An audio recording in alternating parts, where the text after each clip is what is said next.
Live focus news पे आपका स्वागत है। आज हम फतियाबाद हैं। फतियाबाद एक विधानसभा है जो सिरसा लोकसभा के अंतर्गत आती है और आज हम पार्क में हैं और यहाँ के बहुत मौजूदा लोग हमारे साथ हैं। हम जानना चाहेंगे कि इस बार का जो चुनाव है, जैसे 2014 का जो चुनाव था, 19 का चुनाव था, एक वेग थी, एक हवा थी पूरे देश में।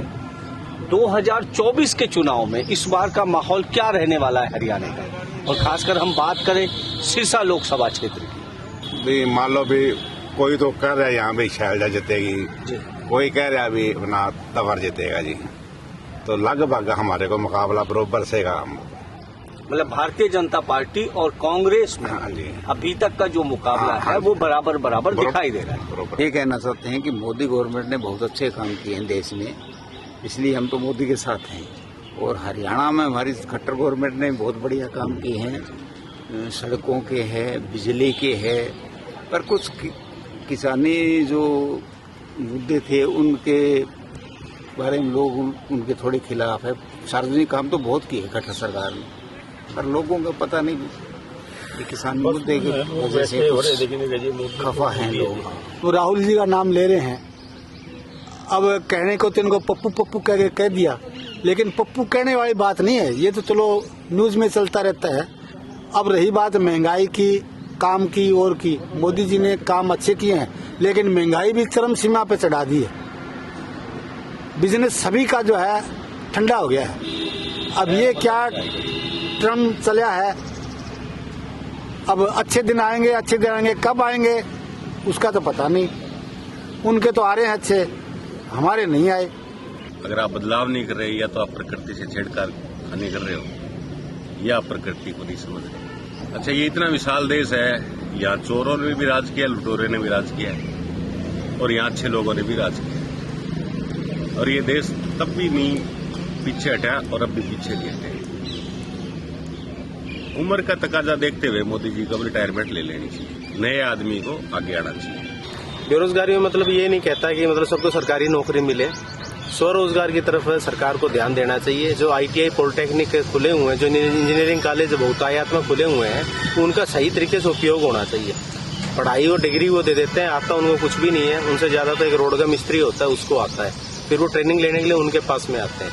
तो जिस तरह विदेशों के अंदर है कि आप टेक्निकल एजुकेशन को प्रमुखता देनी चाहिए, ताकि बंदा स्वरोजगार की साइड काम करके अपने देश को उन्नति कर सके। देखते हुए मैं ये कहता हूँ कि आज की तारीख में मैं बीजेपी को वोट देना चाहूंगा, जो पिछली सरकारों से काफी अच्छा वोट करते आ रही है। तो मैं सोचता हूँ मेरे देश का भविष्य बीजेपी के राज में सुरक्षित है। नमस्कार। आज के टाइम देश में सबसे ज्यादा जो प्रॉब्लम चल रही है वो है युवा जो है ना नशे की तरफ घूमता जा रहा है। युवा को रोजगार मिल नहीं रहा, और नशे का व्यापार हमारा जिस एरिया में हम रहते हैं, इस एरिया में नशे का इतना जबरदस्त मतलब वो है। सरकार को, जो भी सरकार आए, बीजेपी हो चाहे कांग्रेस हो, उसको सिर्फ युवा की तरफ ध्यान देना चाहिए। भी युवा हमारे पढ़ लिख के, या तो जो अच्छा युवा पढ़ा लिखा है वो या तो बाहर जा रहा है, और जो यहाँ रह रहा है बेरोजगार है, उसके पास रोजगार नहीं है और वो नशे की तरफ मूव हो रहा है। सिर्फ एक ही मुद्दा है मेन इस एरिया का, कि नशे पे कंट्रोल होना चाहिए। युवा को रोजगार मिलेगा तो देश की तरक्की भी होगी। सरकार कोई भी आती है, जब चुनाव होते हैं उस टाइम नशे की बातें सारे करते हैं, पर सरकार आने के बाद कोई भी उस पर कोई काम नहीं करता है। कितने हमारे जवान नशे से मर रहे हैं। तो सरकार कोई भी आए, नशे पे अंकुश लगाना चाहिए। भ्रष्टाचार एक ऐसा मुद्दा है जो मोदी जी से काफी उम्मीदें थी। दफ्तरों में इतना बुरा हाल है, कोई भी काम नहीं होता, चक्कर खा खा के उनके लोगों की चप्पलें घस जाती है, पर काम नहीं होते हैं, कोई समय सीमा नहीं है। और ये जो एक ढोंग किया हुआ है ऑनलाइन आप फाइल अप्लाई करो किसी भी कार्य के लिए, जैसे DC दफ्तर में जाना है तो 500 रुपए का एक चुंगी नाका मान लो, दफ्तर में एंट्री की 500 रुपए फीस लग जाती है। ऑनलाइन अप्लाई करेंगे, पहले 500 रुपए उनको भरो, फिर आगे कार्रवाई शुरू होगी। और ऑनलाइन का मतलब तो ये होना चाहिए भी कितने दिनों में काम फिक्स होना चाहिए, भी हो जाएगा। नाम का ऑनलाइन हो गया, किसी भी कार्य की कोई सीमा नहीं है, समय सीमा तो है ही नहीं। खर्चे डबल हो गए ऑनलाइन के कारण।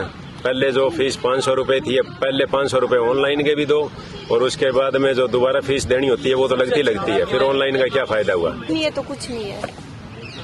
रोजगार नहीं है, कुछ भी नहीं कर सकते पढ़े बगैर तो।